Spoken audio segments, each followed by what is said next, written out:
வணக்கம் ஃப்ரெண்ட்ஸ். இன்னைக்கு நம்ம என்ன பார்க்க போறோம்னா, கார்த்திகை மாசனாவே திருக்கார்த்திகை தீப வழிபாடு நமக்கு வந்துடும். திருவண்ணாமலையில ஏத்துற தீபம், அதுக்கு விடிய காலையில பரணி தீபம் ஏத்துவோம்.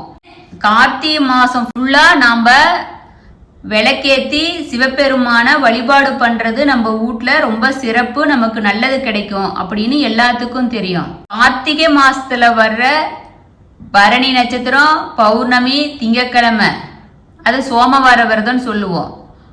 அதெல்லாம் சிறப்பா இருக்குது. கார்த்திகை மாசத்துல வர பரணி நட்சத்திரம் ரொம்ப சிறப்பு. ஒவ்வொரு டைம் எப்படின்னா பௌர்ணமி அன்னைக்கே திருக்கார்த்திகை தீபம் வரும். ஆனா இந்த வருஷம் என்ன வருது, பிரதோஷத்தன்னைக்கு திருக்கார்த்திகை தீபம் வந்துருது. அந்த கார்த்திகை மாசத்துல கார்த்திகை நட்சத்திரமும் கூடி வரனாலதான் திருவண்ணாமலையில தீபம் ஏத்துவாங்க. கார்த்திக்கு முன்னாடி நட்சத்திரம் தான் பரணி நட்சத்திரம். விடிய காலையில பரணி நட்சத்திரம் வரும். அந்த பரணி நட்சத்திரம் முடிஞ்சதையும் கார்த்திகை நட்சத்திரம் ஸ்டார்ட் ஆயிரும். இந்த பரணி நட்சத்திரம் முன்னோர்கள் வழிபாட்டுக்கும் சிறந்த நட்சத்திரமா இருக்கிறது நமக்கு எல்லாத்துக்கும் தெரியும்.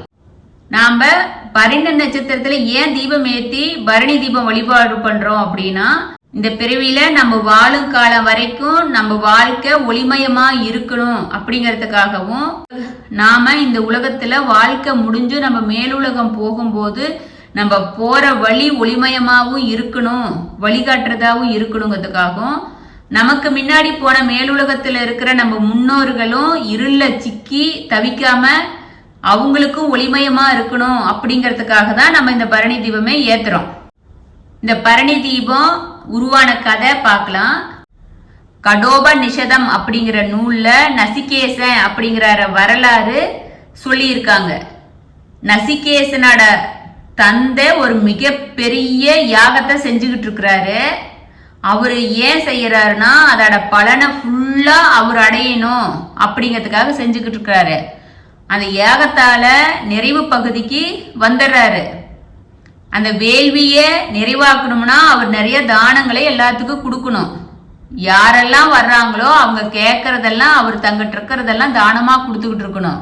அவர் வர்றவங்களுக்கெல்லாம் கேட்கறதெல்லாம் ஒவ்வொன்னா எடுத்து கொடுத்துக்கிட்டு இருக்கிற அவரோட பையனான நசிகேதன், என்ன இதையும் கொடுக்குறீங்களா அதையும் கொடுக்குறீங்களா, எல்லாமே நீங்க கொடுத்துறீங்களா அப்படின்னு சொல்லிட்டு அந்த குழந்தை கேட்டுக்கிட்டே இருக்குது. அந்த நசிகேதன் கேட்ட கேள்விக்கு எல்லாமே அவங்க அப்பா பொறுமையா பதில் சொல்லிக்கிட்டு வர்றவங்களுக்கெல்லாம் தானம் கொடுத்துக்கிட்டே இருக்கிறாரு. கொடுத்துக்கிட்டே இருக்கிறத பார்த்துட்டு அந்த நசிகேசனுக்கு கோபம் வந்துருது. நீங்க வர்றவங்களுக்கு எல்லாத்துக்கும் எல்லாமும் தானம் கொடுத்துக்கிட்டு இருந்தீங்கன்னா என்னையும் நீங்க தானம் கொடுத்துருவீங்களா? என்னை யாருக்கு நீங்க அப்படி தானம் கொடுக்கறதா இருக்கிறீங்க அப்படின்னு சொல்லிட்டு அந்த குழந்தை கோபமா கேக்குது. ஆமா, அவங்க அப்பாவும் கோபமாயி சொல்றாரு, நான் யமதர்மனுக்கு தான் உன்னை தானமா கொடுக்க போறேன் அப்படின்னு சொல்றாரு. அப்படி சொல்லிட்டு யமதர்மனுக்கு நசிகேசனை தானமா கொடுத்துட்றாரு. அந்த நசிகேசன் உயிருடனுமே யமலோகம் போயிடுறான். யமலோகம் போனதையும் யமங்கிட்ட பல வரங்களை பெற்ற அந்த பையன் அது இல்லாத பல கேள்விகளை கேட்கிறான். ஒன்னு மாத்தி ஒன்னு கொஸ்டின் கேட்டுக்கிட்டே இருக்கிறான். யமதர்ம ராஜாவும் சொல்லிட்டு இருக்கிறாரு. நசிகேசன் கேட்கிறான், இந்த பூலோகத்துல இருக்கிற உயிர்கள் எல்லாம் யமலோகம் வரும்போது ரொம்ப கஷ்டமா இருக்கும், இருள் நிறைஞ்சதா இருக்கும், அவங்களுக்கு தடுமாறி வர முடியாது அப்படின்னு சொல்லிட்டு நான் கேள்விப்பட்டிருக்கிறேன். அப்படி அவங்க எந்த சிரமமும் இல்லாத வரணும்னா என்ன பண்ணணும் நசிகேசன் கேக்குறான். இங்க யமலோகம் வந்தாலும் எந்த துன்பத்திலையும் அவங்க சிக்காம வாழ்வதற்கு ஏதாச்சும் வழி உண்டா அப்படின்னு சொல்லிட்டு கேட்கும்போது அதுக்கு யமதர்மராஜான்னு சொல்றாரு, யார் ஒருவர் கார்த்திகை மாசம் வர பரணி நட்சத்திரத்திலேயே தீபம் ஏத்தி சிவபெருமான வழிபடுறாங்களோ அவங்க பூலோகத்துல இல்ல யமலோகத்திலையும் துன்பம் இல்லாம ஒளி நிறைந்த வாழ்வை பெற முடியும் அப்படிங்கிறாரு. இத கேட்டுக்கிட்ட நசிகேசன் பூமிக்கு திரும்பி வந்து அவரோட உபதேச மொழிகளா இத சொல்றாரு. அவரோட உறவினர்கள் எல்லாத்துக்கும் சொல்றாரு. பரணி நட்சத்திரத்தன்னைக்கு தீபம் ஏத்தி வழிபட சொல்றாரு. திருவண்ணாமலையில திருக்கார்த்திகை தீபம் ஈவினிங் நடக்குதுன்னா விடிய காலையில 4 மணிக்கு பிரம்ம முகூர்த்தத்துல 4 to 6 அப்படிங்கிற பிரம்ம முகூர்த்தத்துல நம்ம சிவபெருமான் அண்ணாமலையார் சன்னதியில பரணி தீபம் ஏத்துவாங்க. நம்ம திருவண்ணாமலையில என்ன பண்ணுவாங்கன்னா அண்ணாமலையார் சன்னதியில பரணி தீபம் ஏத்துவாங்க. 5 விளக்குகளா ஏத்தி அத ஒரே விளக்கா மறுபடியும் மாத்துவாங்க. மறுபடியும் அத 5 விளக்குகளா ஏத்துவாங்க.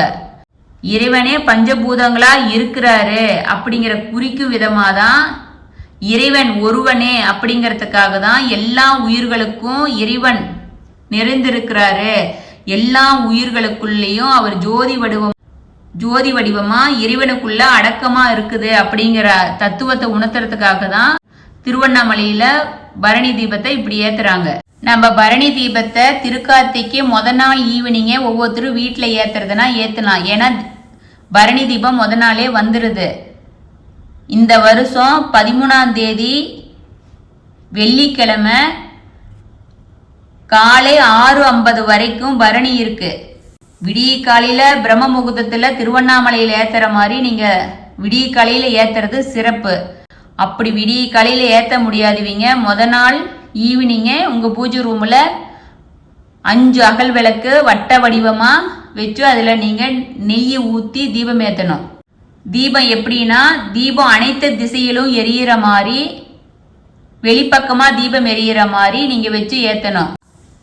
5 விளக்குங்கிறது 5ங்கிறது பஞ்சபூதங்களும் நம்மளோட உடம்புலையும் வெளியிலையும் சரியா இருக்குது, நமக்கு அருள் செய்யுது அப்படிங்கிறதுக்கு உணர்த்துறது தான் சிவபெருமான 5 தொழில்களையும் விளக்குவதாக தான் 5 தீபங்களை நம்ம ஏத்துறோம்.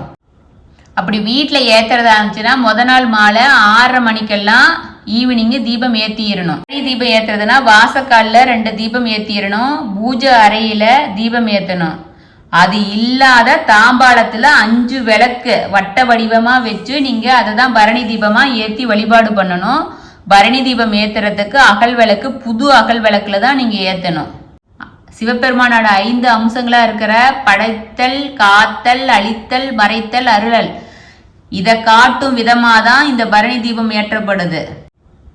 சிவபெருமான வேண்டி வணங்கக்கூடிய பரணி தீபத்தை நாம வீட்லயும் ஏத்தி நம்மளோட முன் ஜென்மங்கள் பாவங்கள் நம்மளை விட்டு தூர போகும், அழியும் அப்படிங்கிறது ஐதீகமா இருக்கு. 13/12/2024 கார்த்திகை மாசம் 28ஆம் தேதி வெள்ளிக்கிழமை விடிய காலையில பிரம்ம முகூர்த்தத்துல 4 to 6 நீங்க பரணி தீபத்தை வழிபாடு பண்ணி உங்களுக்காகவும் முன்னோர்களுக்காகவும் பரணி தீபத்தை வழிபாடு ஏற்றி சிவபெருமான வழிபாடு பண்ணீங்கன்னா உங்களோட 7 ஜென்மங்கள் பாவங்களும் தொலையும், முன்னோர்களும் ஒளிமயமா வாழ்வுல இருப்பாங்க. பரணி தீபம்னு ஏத்துனாவே மகாலட்சுமியும் கூட வாசம் செய்வாங்கிறது ஐதீகமா இருக்குது. இதுவரைக்கும் பரணி தீபத்தோட புராண வரலாறு யமதர்ம ராஜா வாயிலேயே சொன்னதை கேட்டோம். இது யம தீபம், யம பயமும் போக்குற தீபம். இது முன்னோர்களுக்காகவும் நம்ம வாழ்க்கை ஒளிமயமா இருக்கிறதுக்காகவும் பரணி தீபத்தை ஏத்துறோம். அந்த பரணி தீபத்தை ஏற்றி வாழ்வுல எல்லா நலனும் பெறணும்னு சிவார்ப்பணம் 6161 சேனல் கேட்டுக்கிறோம்.